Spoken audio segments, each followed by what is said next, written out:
Halo bro, apa kabar? Gimana kemarin jalan-jalannya ke wilayah Afrika nih? Semoga banyak dapat informasi ya dari episode kemarin. Nah, sekarang kita coba berangkat lagi nih ke wilayah Eropa lagi lah ya, kita ke arah timur, ke tenggaranya Eropa. Karena kalau kemarin kita coba bahas Afrika yang memang jarang-jarang banget nih dibahas sama mungkin konten-konten lainnya gitu ya, Afrika. Nah, sekarang kita coba bahas lagi negara atau wilayah yang mungkin sedikit yang membahas terkait wilayah di semenanjung Eropa Timur ini gitu ya. Oke, sekarang kita akan berangkat ke wilayah Balkan. Nah, wilayah Balkan ini memang terkenal dengan bangsa-bangsa Eropanya atau bangsa Slav lah ya, bangsa Slavia yang menempati beberapa wilayah di wilayah timur atau tenggara di wilayah Eropa ini. Nah, oke, sekarang kita mulai dari si letak geografis Balkannya ya. Pertama, semenanjung Balkan ini terletak di Eropa Timur atau Eropa Timur menuju selatan atau lebih tepatnya ke wilayah tenggara Eropa, di mana ini merupakan semenanjung atau bahasa lainnya semenanjung itu daratan yang menjorok ke laut gitu ya. Jadi semacam anak benua dari Eropa yang menjorok ke wilayah selatan dari induk di benua Eropanya. Karena kalau misalnya kita lihat dari sisi geografinya, itu memanjang dari mulai perbatasan Italia sampai di selatan di Yunani, sampai ke perbatasan ke Turki gitu. Kemudian untuk kontur wilayahnya sendiri ini mengapa disebut Balkan, karena memang di situ ada pegunungan Balkan yang melintang dari mulai Slovenia sampai ke wilayah Bulgaria di wilayah selatan hingga ke timur gitu. Kemudian untuk batas-batas wilayahnya sendiri, di barat laut itu ada Laut Adriatik, kemudian di barat daya itu ada Laut Ionia, lalu di selatan itu ada Laut Aegea berbatasan dengan Yunani, kemudian di wilayah timur ada Selat Turki atau Laut Marmara. Nah, kemudian di timur lautnya di situ ada Laut Hitam. Nah, kemudian negara-negara apa saja sih yang termasuk ke wilayah Balkan ini? Pertama, kita bagi 3 untuk wilayah Balkan ini ya. Pertama ada yang seluruh wilayahnya atau seluruh negaranya masuk ke wilayah yang disebut Balkan. Kemudian hampir seluruh wilayahnya masuk ke wilayah Balkan dan hanya sebagian yang masuk ke wilayah Balkan.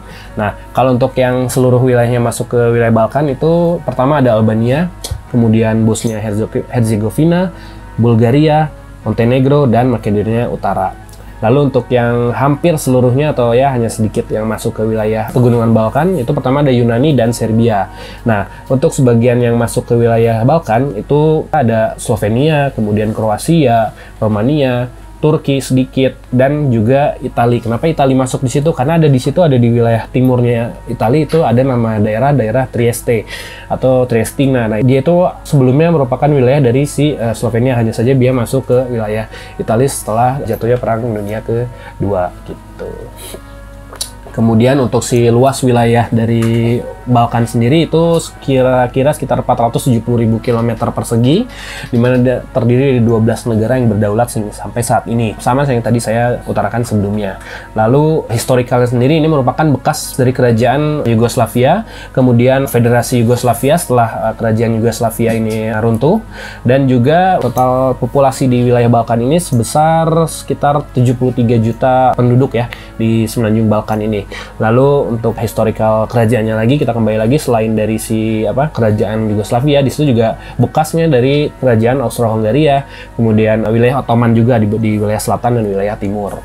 Kemudian untuk suku-suku yang menempati di wilayah Balkan ini, pertama ada suku-suku Serbo atau suku-suku Serbia, ada suku Sloven, orang-orang Slovenia, suku-suku Kroat yang menempati wilayah Kroasia, suku-suku Bosniak di orang-orang Bosnia dan Herzegovina, lalu orang Albania. Albania ini terdiri ada di negara Albania sendiri dan di wilayah Kosovo. Lalu orang-orang Romania, karena Romania juga masuk ke wilayah Balkan, lalu orang-orang Bulgar dan orang-orang Yunani. Sebagian orang Turki juga, karena Turki di wilayah timur atau wilayah baratnya mereka tuh hanya sedikit saja yang masuk ke wilayah Balkan gitu. Lalu bahasa apa saja sih yang ada di wilayah Balkan ini? Pertama bahasa Kroat, kemudian bahasa Serbo, bahasa Yunani, bahasa Albania. Kenapa bahasa Serbia yang lumayan banyak di wilayah situ? Karena memang dulunya sebagian wilayah Balkan ini merupakan bagian dari kerajaan Yugoslavia atau Federasi Sosialis Yugoslavia lah dulunya. Jadi ada penyamaan atau penyeragaman bahasa menjadi bahasa Serbo gitu. Lalu berangkat ke ranah agama apa saja sih yang ada di wilayah Balkan ini.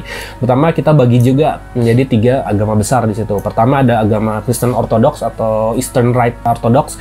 Itu terdiri dari Ortodoks Bulgaria, Ortodoks Yunani, Ortodoks Serbia, Ortodoks Makedonia, lalu Ortodoks Romania. Lalu untuk si bagian besar dari Katoliknya sendiri itu berada di wilayah Kroasia dan wilayah Slovenia. Kenapa? Karena memang dari segi geografis juga mereka lebih dekat ke Italia daripada ke wilayah si Serbianya. Lalu untuk denominasi Muslim sendiri memang memegang jumlah yang besar juga di wilayah Balkan, karena mereka terdapat di beberapa negara semacam Albania, kemudian Bosnia and Herzegovina, dan Kosovo, dan juga wilayah Turki gitu. Lalu apa sih asal kata kenapa sih harus disebut Balkan gitu ya? Karena kalau Balkan sendiri, kalau berdasarkan definisi secara bahasanya sendiri, itu berasal dari bahasa Turki ya, bahasa Turkik, orang-orang Turkik. Berartinya atau artinya sendiri sih lumpur gitu ya kalau bahasa awalnya. Hanya saja seiring berjalannya waktu dan sejarah juga, Balkan sendiri berasal dari kata Turki modern yang berarti rantai pegunungan yang berhutan ya. Ini menjelaskan juga mengapa wilayah Balkan ini yang terbentang dari wilayah Slovenia sampai ke Bulgaria di bawah itu merupakan wilayah pegunungan dan juga terdiri dari geografis yang berkontur hutan-hutan yang menyelimuti pegunungan Balkan itu sendiri. Kemudian kita ke masalah bahasa. Bahasa apa aja sih yang ada di wilayah Balkan? Pertama kita bagi lagi juga nih menjadi 4 rumpun bahasa yang terbesar. Yang pertama itu bahasa Slavia. Bahasa Slavia ini biasanya memakai abjad atau abjad-abjad Sirilik atau hampir menyerupai dengan abjad Rusia, di mana itu terbagi oleh bahasa Bulgaria, kemudian bahasa Makedonia, bahasa Serbianya, kemudian bahasa Bosnianya juga, bahasa Kroat, bahasa Slovenia. Nah, kemudian ada juga bahasa yang mengambil rumpun dari bahasa Romawi. Nah, itu ada bahasa Aromania, bahasa Romanianya sendiri, kemudian bahasa Italia. Nah, kalau untuk rumpun yang terbesar tapi hanya sebagai minoritas di wilayah Balkan itu ada bahasa Turkik. Nah, Turkik ini kenapa tidak begitu berkembang di wilayah Balkan? Karena Turki memang hanya mengambil peran sedikit di wilayah Balkan. Dia lebih ke wilayah timur, nanti ke wilayah Mongol lah. Mongol itu nanti di wilayah Asia Barat. Nanti mungkin bisa kita bahas di lain kesempatan ya untuk bahasa Turkik atau bahasa Mongol itu.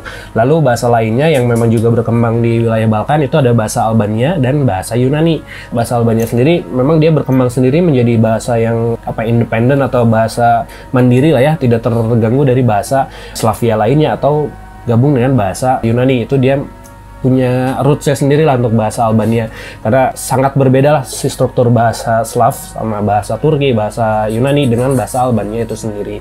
Itu jadi kita bagi di 4 bahasa besar di Balkan. Kemudian untuk distribusi wilayah Balkan atau geopolitik yang ada di wilayah Balkan sendiri itu kita bagi menjadi 3 lagi nih. Pertama untuk bekas wilayah yang masuk ke dalam wilayah komunis dulunya itu terdapat 1 negara Albania, kemudian negara Bosnia dan Herzegovina, negara Bulgaria, negara Kroasia, negara Kosovo, Montenegro, dan Makedonia Utara gitu. Termasuk sih Serbia juga sebenarnya, Serbia dan Kroasia. Nah, kemudian negara mana aja sih yang masuk ke kubu kapitalis atau kubu sekutu lah ya waktu zaman Perang Dunia Kedua itu. Pertama itu ada Yunani dan juga Turki. Mereka memilih ke blok kanan atau blok sekutu lah ya dibandingkan ke blok komunis yang mengakar ke Rusia. Nah, kemudian ada juga sengketa 2 blok ya, atau misalnya ini masih diperebutkan oleh 2 blok yang bersengketa beres Perang Dunia Kedua ini ya. Pertama itu ada Yunani, kemudian Turkinya sendiri, dan Yugoslavia. Kenapa Yugoslavia? Yugoslavia juga memang dia tidak bisa disebut sebagai blok kiri atau blok kanan karena Yugoslavia mempunyai idealisme sendiri. Mereka punya mazhab sosialisnya sendiri yang dulunya dikembangkan oleh Josip Broz Tito, bapak negara dari si Yugoslavia. Gitu. Kemudian lanjut ke organisasi regional apa aja sih yang ada di Balkan. Nah, kalau saya catat sih di sini ada beberapa organisasi yang menjadi wadah beberapa negara Balkan yang mungkin ingin maju lah ya. Kenapa makanya ada si organisasi ini? Kita catat ada Southeast European Cooperation Process atau SECP. Ya, ini prakarsanya sih prakarsa dari Bulgaria dan headquarter juga ada di Bulgaria, ya ini untuk menjalin negara-negara yang ada di wilayah Eropa bagian Tenggara. Kemudian ada Pakta Eropa Tenggara. Ini kalau namanya Pakta pasti terkait dengan militer. Kita pernah tahu ada Pakta NATO yang ada di Eropa Barat, kemudian ada Pakta Warsawa yang ada di Timur. Nah, ini pun mungkin bagian dari tandingan atau sebagai wadah bagi orang-orang yang ada di atau negara-negara yang ada di Eropa Tenggara untuk menjamin kedamaian atau perdamaian di wilayah Eropa Tenggara atau di wilayah Balkan. Ini kalau nama lengkapnya itu The Stability Pact for Southeastern Europe atau Pakta Eropa Tenggara. Gitu.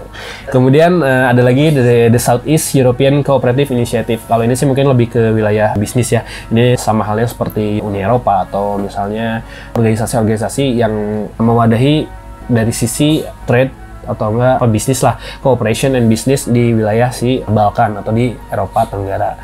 Lalu ada juga organisasi kerjasama ekonomi Laut Hitam atau Black Sea Economic Cooperation. Ini untuk menjamin hubungan multilateral antara negara-negara yang ada di Balkan, di mana yang terhubung oleh Laut Hitam yang ada di wilayah timurnya wilayah Balkan untuk menjadi satu kesatuan ya, sama kayak halnya ASEAN, Uni Eropa, kemudian kalau di Amerika mungkin ada AFTA dan NAFTA mungkin ya, seperti itu untuk sisi organisasi internasional yang ada di Balkan.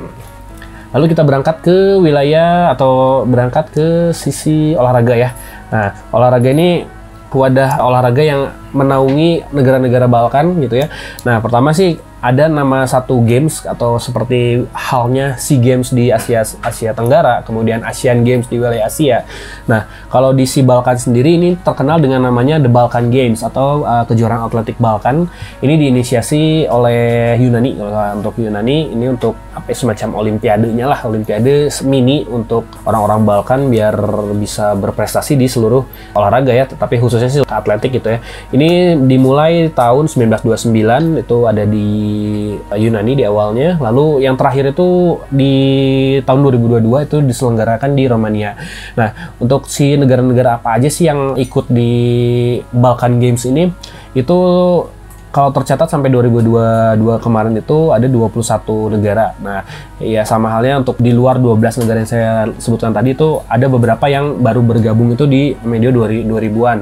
Termasuk nanti penambahannya itu ada si Armenia, kemudian ada Siprus, ada juga Georgia, Israel, Kosovo, San Marino, kemudian Azerbaijan. Nah, ini selain mewadahi negara-negara di Balkan, ternyata dia juga mengambil bagian-bagian yang kira-kira menyerempet dengan si negara Balkan tersebut. Ya kita ambil contoh saja ya, Azerbaijan, Armenia itu kan dia bukan berada di wilayah Balkan ya, cuman dia terhubung melalui darat itu justru menyeberang ke wilayah timur atau di utara Turki. Nah, mungkin itu untuk menjalin atau misalnya menambah sisi kompetitifnya lah untuk The Balkan Games ini, untuk dalam upaya untuk meninggikan prestise dari si Balkan Games itu gitu. Lalu kalau setelah bidang olahraga pasti kita tidak lupa ke ranah sepak bola. Nah, sepak bola sendiri di wilayah Balkan ini memang cukup pesat gitu ya. Hanya saja ada beberapa agenda olahraga gitu ya yang sampai saat ini, sampai 2002 ini sih memang sudah tidak ada sebenarnya. Itu kita bisa sebut Balkan Cup. Nah, Balkan Cup ini merupakan kompetisi negara-negara yang berada di wilayah Balkan yang dimulai pada tahun 1929 dan selesai di tahun 1980. Dan memang tidak begitu panjang, tapi nampaknya sih kalau misalnya ini bisa panjang gitu ya, bisa terus berjalan, mungkin bisa menjadi batu loncatan lah untuk negara-negara Balkan ini berbicara lebih banyak di Piala Eropa atau Piala Dunia gitu. Karena kalau dilihat untuk si negara-negara sendiri sih memang hanya 3-7 negara saja gitu. Mulai dari Romania, Bulgaria, Yugoslavia, Yunani, Turki, Albania, Hungaria, Poland, sampai Cekoslovakia. Nah, Hungaria, Polandia, dan Cekoslovakia kan sebenarnya nggak masuk Balkan gitu ya. Mereka lebih ke Eropa Timur sebenarnya. Tapi mereka ikut ya mungkin karena ingin melatih skill mereka gitu. Tapi sayang saja di tahun 80-an si Balkan Cup ini harus berhenti karena tekanan politik kali ya. Karena di tahun-tahun segitu sih banyak negara yang sudah bubar di wilayah Balkan gitu, termasuk Romania tahun 80-an. Kemudian di Yugoslavia mungkin mulai masuk lah gitu. Itu untuk Balkan Cup ya. Lalu untuk di sepak bola di level klub ini juga ternyata ada semacam tandingan di Liga Champions lah ya. Kalau Liga Champions itu mempertandingkan antara juara-juara di seluruh liga yang ada di Eropa. Nah, Balkan Cup ini mereka mempertandingkan klub-klub yang berada di negara di bawah Balkan itu sendiri. Kita sebut saja si anggotanya itu ada dari Romania, itu diwakili oleh Rapid Bukares, kemudian Steaua Brasov, Studentescu, lalu di Bulgaria itu diwakili oleh klub-klub dari Plovdiv, lalu yang memegang juara terbanyak itu justru dari Bulgaria, itu ada di Berostera, lalu ada Slavia Sofia. Di klub-klub Yugoslavia juga tidak klub-klub Yugoslavia juga mengambil banyak peranan penting untuk di Balkan Cup ini, karena mereka pernah mengirimkan Dinamo Zagreb, NK Rijeka, lalu ada Radnički juga. Nah, untuk Yunani dia ada mengirimkan Olympiakos, Panathinaikos, Panionios. Nah, untuk si Balkan Cup ini memang hanya bertahan dari tahun 61 sampai 94. Nah, memang tidak bisa berbicara banyak juga ya, karena memang situasi politiknya juga. Nah, kembali lagi ke situasi politik di wilayah Balkan yang memang tidak stabil di medio tahun 90-an. Nah, jadi tiga kejuaraan ini atau tiga event olahraga ini yang bisa membuat Balkan lumayan berbicara lah di level Eropa terkait di klub sepak bolanya atau di negara yang terkait dengan sepak bola atau di atletik gitu. Oke, untuk yang selain dari Romania, Bulgaria, Yugoslavia, dan Yunani, ada juga klub-klub dari Turki dan Albania. Nah, klub Turki dan Albania ini diwakili oleh Fenerbahce dan satu lagi klub dari Istanbul itu bernama Samsunspor. Nah, lalu untuk yang klub dari Albania diwakili oleh satu klub saja, yaitu Partizan Tirana atau klub dari ibu kotanya Albania. Gitu. Oke, selanjutnya kita coba bahas sejarah-sejarah singkat lah ya dari si negara-negara Balkan ini ya. Kita mulai dari abad 13 aja dulu ya, mulai dari abad 13. Nah, ini kita dimulai dari Kekaisaran Serbia. Nah, Kekaisaran Serbia ini puncaknya itu pada saat pemerintahan Kaisar Serbia yang disebut Raja Stefan Dusan gitu ya. Nah, itu mencapai generasi emasnya di Kekaisaran Serbia.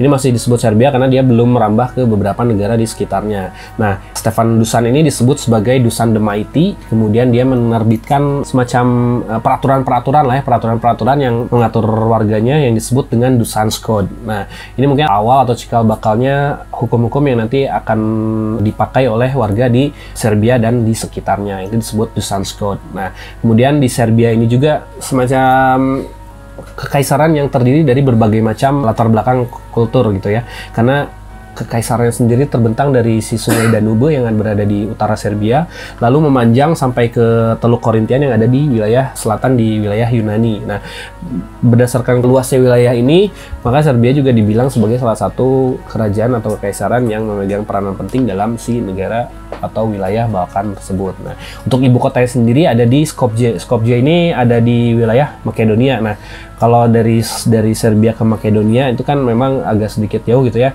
Nah, hanya saja mereka menentukan ibu kota ada di wilayah Skopje yang sekarang ada di wilayah Makedonia Utara gitu. Lanjut ke abad 14. Nah, ini barulah dimulainya peperangan dengan Kekaisaran Ottoman atau wilayah Turki lah ya, wilayah Ottoman yang berada di perbatasan Turki, di mana Kekaisaran Ottoman ini mulai melebarkan wilayahnya ke wilayah barat kerajaannya dan melakukan penaklukan kerajaan Serbia di wilayah barat.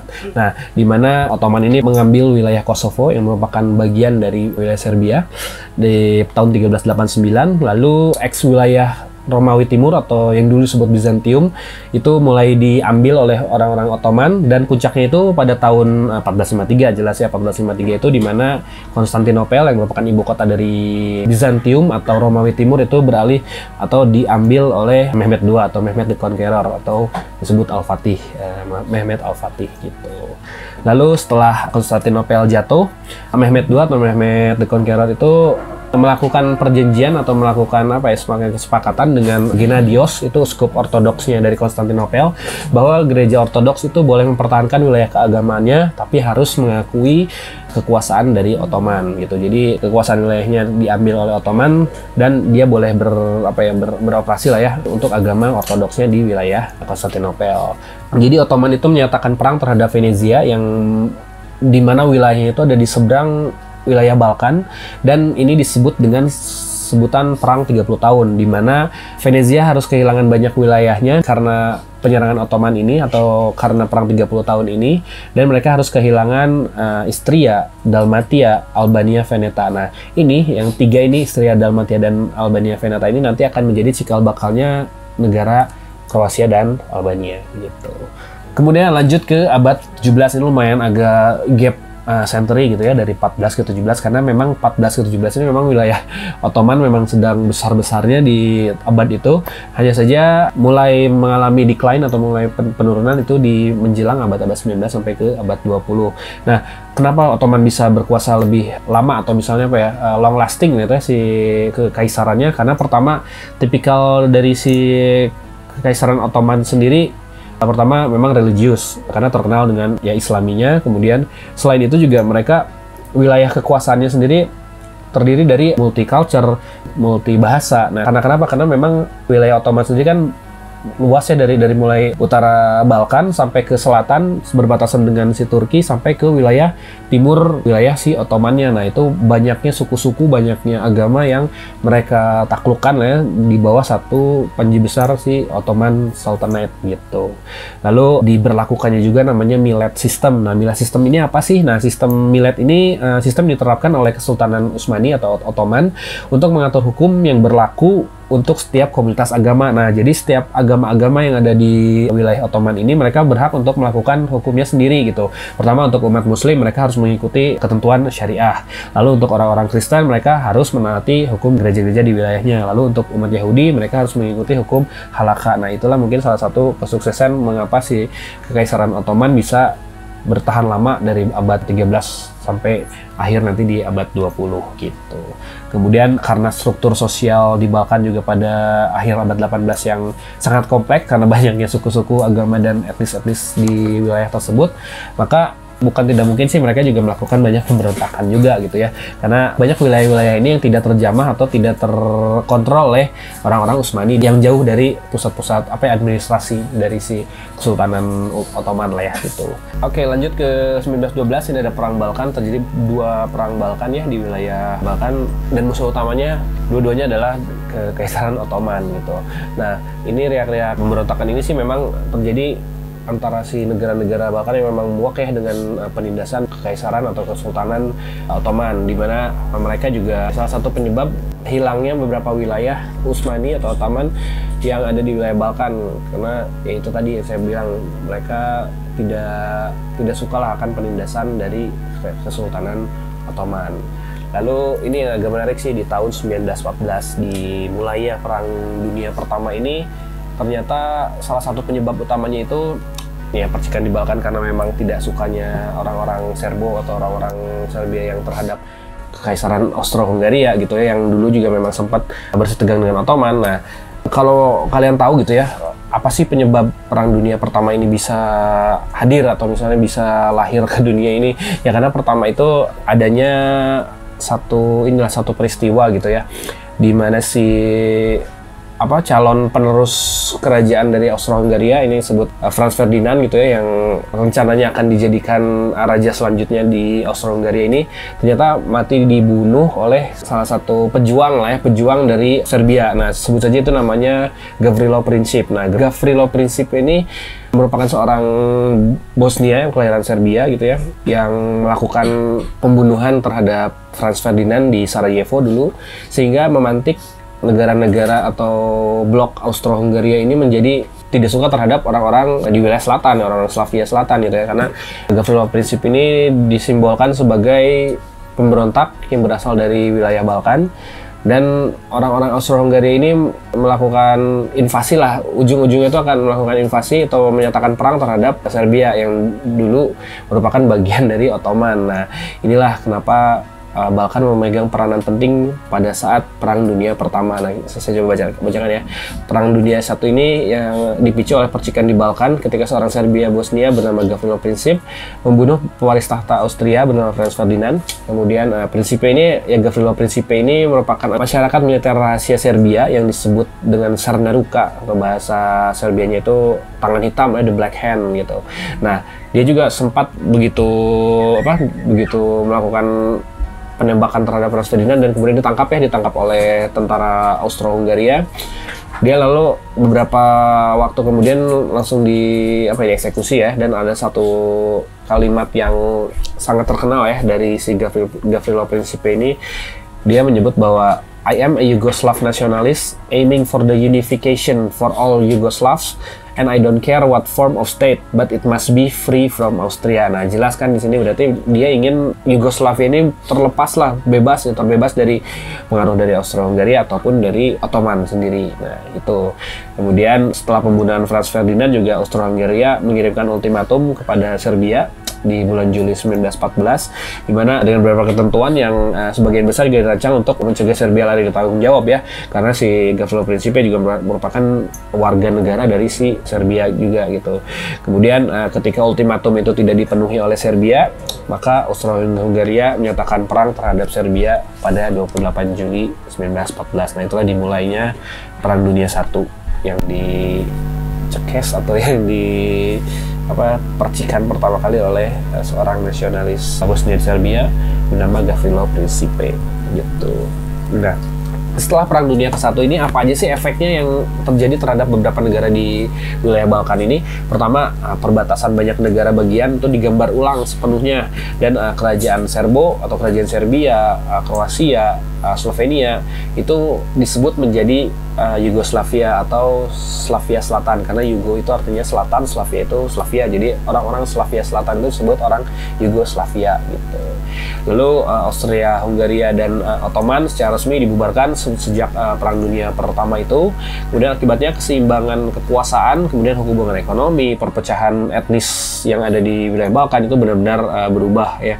Lalu ada perubahan teritorial juga yang meliputi pertama ada penambahan Transilvania dan Banat Timur. Nah, kalau kalian tahu juga kan Transilvania ini kan pasti terkenal ya dengan cerita Dracula-nya gitu ya. Ya karena memang Transilvania ini memang wilayahnya wilayah di Romania, dan setelah Perang Dunia I mereka harus masuk ke wilayah dari Romania gitu. Lalu ada penggabungan Serbia, Montenegro, Slovenia, Kroasia, Vojvodina, Karniola atau sebagian dari Styria, sebagian besar Dalmatia, terus Bosnia dan Herzegovina.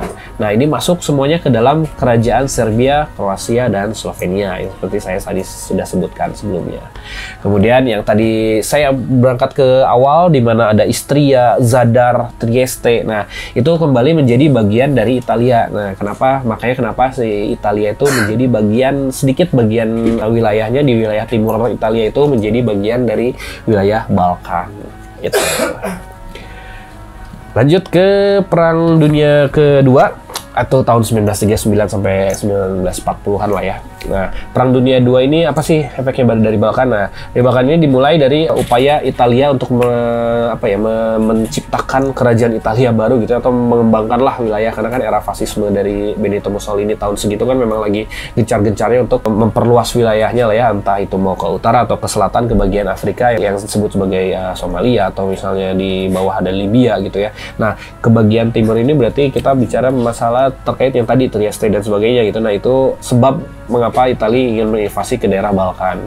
Lalu Italia juga ternyata menginvasi Albania pada tahun 39 dan mencaplok setelah Albania mereka ke Yunani dan menuntut menyerah untuk tahun 40 atau 1940. Nah, ini kan bukti bahwa aroganisme dari Italia yang ingin menguasai sebagian wilayah Balkan gitu. Kemudian setelah 7 tahun juang keras dan beberapa kemenangan sekutu pertama, dan Italia ternyata dinyatakan kalah ya di Perang Dunia Kedua ini, dan ya harus angkat kaki, kemudian harus kehilangan beberapa wilayah di Albania. Nah, itulah sejarah singkat orang-orang Italia ingin menguasai wilayah Balkan tapi gagal di Perang Dunia Kedua. Nah, terus kemudian efek apa aja sih yang terjadi setelah Perang Dunia Kedua ini selesai gitu ya. Kemudian pada 7 Januari 45 itu pihak berwenang Yugoslavia membunuh beberapa ratus orang Bulgaria yang dinyatakan sebagai kolaborator di Makedonia dalam sebuah peristiwa yang dikenal sebagai Natal berdarah atau Bloody Christmas sebenarnya. Kemudian ada perang saudara di Yunani juga, jadi tahun 44 sampai 49, di mana Yunani juga didukung oleh Inggris, kemudian oleh Amerika juga. Kemudian melawan Partai Komunis Yunani. Nah, itu pergolakan lah antara liberal dan komunis gitu. Lalu diciptakan juga wilayah Yunani Utara yang komunis karena mereka berbatasan langsung dengan orang-orang Serbia ya, orang-orang Yugoslavia di utara. Nah, untuk pertama kalinya ini disebut sebagai ya proxy war setelah Perang Dunia Kedua, karena proxy war ini tidak hanya di wilayah Balkan ya, ada juga wilayah ya yang lebih besarnya itu antara Amerika dengan Soviet, kemudian di Kuba juga ada, nanti di wilayah Asia juga ada, di Afrika juga lumayan banyak juga perang proksi ya. Perang proksi ini perang idealisme ya, perang idealisme antara yang kiri dan kanan gitu. Oke, kemudian setelah Perang Dunia beres, nah masuk ke proxy war, nah barulah sekarang kita masuk ke era Perang Dingin. Nah, Perang Dingin ini ya perang idealisme antara Barat dan Timur, di mana sebagian negara di Balkan juga diperintah oleh pemerintah komunis ternyata yang didukung Soviet, karena identiknya orang-orang Timur atau orang Tenggara dari Eropa ini memang diperintah oleh orang-orang komunis dan sosialis gitu ya, dimana etnis Turki juga diminta untuk merubah nama-nama mereka di Bulgaria gitu ya menjadi nama-nama Bulgaria, atau kalau enggak ya mereka harus meninggalkan wilayah Bulgaria. Nah makanya kenapa ada eksodus besar-besaran orang-orang Turki dari Bulgaria menuju ke Turki gitu, karena mereka tidak mau berubah nama mereka menjadi nama Bulgaria ya kan, itu lebih ke nasionalistiknya di Bulgaria pasca Perang Dunia Kedua atau di Perang Dingin. Lalu siapa yang tidak kenal dengan Marsekal Josip Broz Tito. Nah Josip Broz Tito ini kan penggagas gitu ya, penggagas gerakan non-blok lah ya, bareng sama Insinyur Soekarno tahun 50-60an lah ya. Nah kita bicara tentang Marsekal Josip Broz Tito ini yang nanti juga dijadikan nama kota ya sebagai Titograd nanti di wilayah Montenegro kalau nggak salah. Nah Josip Broz Tito ini menolak gagasan untuk bergabung dengan Bulgaria dan mencari hubungan yang lebih dekat dengan Barat. Bahkan kemudian menciptakan gerakan non-blok yang mendekatkan mereka dengan negara-negara dunia ketiga. Nah, negara dunia ketiga ini memang negara-negara yang tidak terjamah oleh perang proksi tadi. Nah, si Yugoslavia ini berdiri antara di tengah gitu ya, antara ke kiri tidak, ke kanan tidak, cuman dia merangkul negara-negara ketiga yang baru merdeka dan akan merdeka dengan satu wadah di mana gerakan non-blok yang tidak memilih ke kiri ke kanan. Jadi hanya wadah sebagai negara yang berpandangan netral lah ya kalau dalam sistem politik internasional gitu. Kemudian untuk di wilayah selatan di Albania nih, Albania ini condong lebih ke komunis Cina. Nah, karena Albania terkenal dengan negara komunis di wilayah Balkan gitu. Dan Albania juga menerapkan politik ini ya, namanya sebutnya isolasionis gitu. Jadi mereka mengkungkung negaranya bahwa ya maksudnya tidak menerima ide apapun dari luar gitu ya. Waktu zaman siapa ya itu ya? Enver Hoxha gitu kalau salah, Presiden Enver Hoxha gitu di tahun 60-an lah, 60-70-an gitu ya. Nah, kemudian untuk ya wilayah Balkan yang tidak terpengaruhi oleh idealisme komunis itu pertama ada Yunani dan Turki. Iya, itu pas era di setelah Perang Dunia Kedua dan sedang Perang Dingin gitu. Lalu kita berangkat lagi ke setelahnya atau setelah era komunisme jatuh ya tahun 90-an berarti ya, akhir 80 dan awal 90-an gitu ya. Itu di Eropa Timur kan memang sedang gencar-gencarnya pembubaran negara-negara komunis, di mana ketika westernisasi dari idealisme Amerika ya, idealisme Amerika itu menyebar ke wilayah Balkan, kemudian banyak reformasi-reformasi di situ dilakukan mengarah kepada implementasi sektor ekonomi, kemudian ekonomi pasar, privatisasi, kemudian reformasi kapitalistik lainnya lah ya yang menyebar ke wilayah Balkan. Nah, disinilah beberapa negara Balkan juga menyatakan diri atau lepas dari bayang-bayang komunisme, di mana ada Albania, Bulgaria, kemudian Romania. Perubahan sistem politik dan ekonomi mereka juga disertai dengan periode ketidakstabilan politik dan ekonomi, serta peristiwa tragis. Kenapa peristiwa tragis? Karena kalau saya tidak salah sih tahun 89-an itu di Romania ini karena jatuhnya paham komunisme, di situ ada negarawan namanya Nicolae Ceausescu. Nah, itu kan terkenal sebagai ya diktator di negaranya. Nah, tahun 89 itu dia dieksekusi oleh rakyatnya ya. Rakyatnya sama seperti beberapa kejadian di mana pemimpin suatu negara harus dieksekusi oleh rakyatnya karena dosa-dosa di masa lalu gitu. Itu Romania oleh Nicolae Ceausescu tahun 89 atau salah. Oke, sekarang untuk kuis di episode Balkan kali ini, sekarang saya mau ngasih pertanyaan nih untuk kawan-kawan yang tadi sudah nyimak dari awal sampai akhir nih ya. Saya mau kasih pertanyaan terkait peserta dari Balkan Cup yang sempat bergulir dari tahun 1929 sampai 1980 itu diikuti oleh negara apa saja. Nah, sebutkan tuh jumlah negaranya, kemudian negara apa aja yang lengkap. Nah, nanti jawaban yang paling mendekati atau paling lengkap nanti kan kita coba pilihkan menjadi pemenang di kuis di kali ini. Ingat ya, Balkan Cup bukan Balkan Cup, karena Balkan Cup itu untuk yang negara, kalau untuk Balkan Cup itu untuk yang klub-klub di wilayah Balkan. Itu aja, silahkan menjawab.